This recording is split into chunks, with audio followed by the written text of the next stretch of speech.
there class, my name is Sarah Fridley and I'm here to present to you today about the book we had to read for class called Talking to Humans.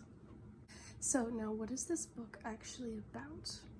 The book is about a few hundred pages and it starts out with a cartoon about two entrepreneurs going through and conducting target market research. And another 100 pages is about how to actually conduct this research. And the most important thing that the book hones in on is, in order to understand your target market, you actually have to go out, leave your little office dwelling, and speak to the people you are targeting to. And there's a funny little cartoon here, and it has one guy who's like, I think our teen audience is gonna really love this thing. And another guy's like, so have you actually gone out and, spoken to them? And the other guy's like, and leave our office? Heck no, not doing that. And I really liked this comic because I felt like growing up, you always see some sort of strange advertisement or TV show or music video or something that's meant to appeal to you, and it's just so uncomfortably, it's like an adult wearing a hoodie and trying to cuddle up into your friend group and being like, so what's going on, guys? Hello, fellow children. Would you like to buy a product? So now, why should you be interviewing your target customer in person? Because it gives you unique insight about the product, because seeing something with a fresh face, you get sort of a new detail into what you're doing. It's kind of like having somebody else review your paper instead of just you rereading it over and over again, because a new set of eyes will catch some flaws that you've missed. And it also lets you know if you're targeting the right customer, because maybe you have this super cool idea for, like, I don't know, you're making a new plunger or something, and you're like, I bet teenagers would love this, and you go out and you interview a bunch of teenagers, and it's like, oops, maybe I should have been marketing this towards like adults in their 50s instead. Now you know. And now, why are you conducting this interview in person?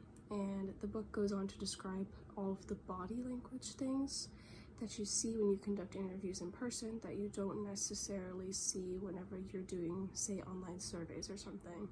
Like, let's head back to that conversation we were having a couple minutes ago about choosing the right target market. Say maybe you're making a new washing machine or something. It's really state of the art. You can't believe you've managed to make something up this intelligent, and you're like, you know what, I bet kindergarten students would love this. They would love this washing machine idea.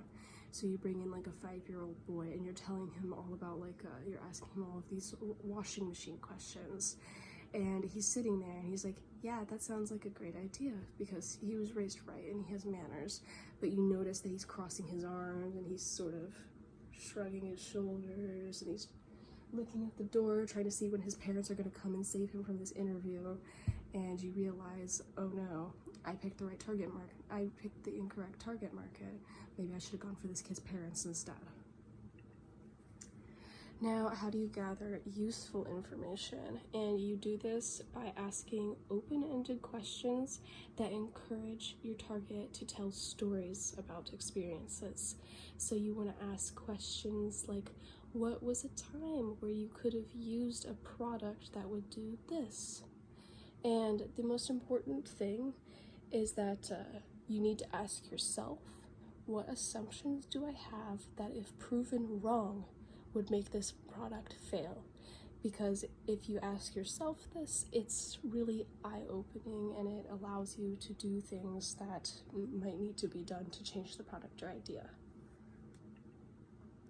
Now, on part 2 of how you gather useful information, there's 2 open-ended questions in the book that I really liked. And in order to get to these questions, you have to ask yourself some things, and it's gives you some good ideas. So like, fish where the fish are, and do not fish where the fish are not. So when you're trying to go get your target customer to ask them some questions, go where your target customer is. So like, for example, my group is helping out with that shrimp farm. We would go, if we were trying to conduct in-person interviews, we would go to the store and we would go find people who are purchasing shrimp. We wouldn't go to like a vegetarian restaurant to ask the same questions. And there's another thing, and it says when you're conducting the interview, you are learning, not selling your product. So whereas you are asking the questions, keep an open mind, don't make them targeted or anything, and don't try to sell your product to the person you're conducting their interview with. Because you're not trying to sell the product, you're trying to get more information about what this person needs. And here are 2 special open-ended questions that I thought were really good. One is the magic wand question. If you had a magic wand and you could just wave it and fix whatever problem, what problem would you pick? And this is a really good question to ask people when you're in the very beginning stages of formulating your business. Because if you have a shrimp farm and you ask people this, I'm sure their answer is not going to be like, the biggest problem I have in my life right now is that I don't have enough shrimp. So that wouldn't be very helpful. So it'd be more useful if you were trying to figure out what business you were going to create, not how you can improve yours now. And there's also testing your price.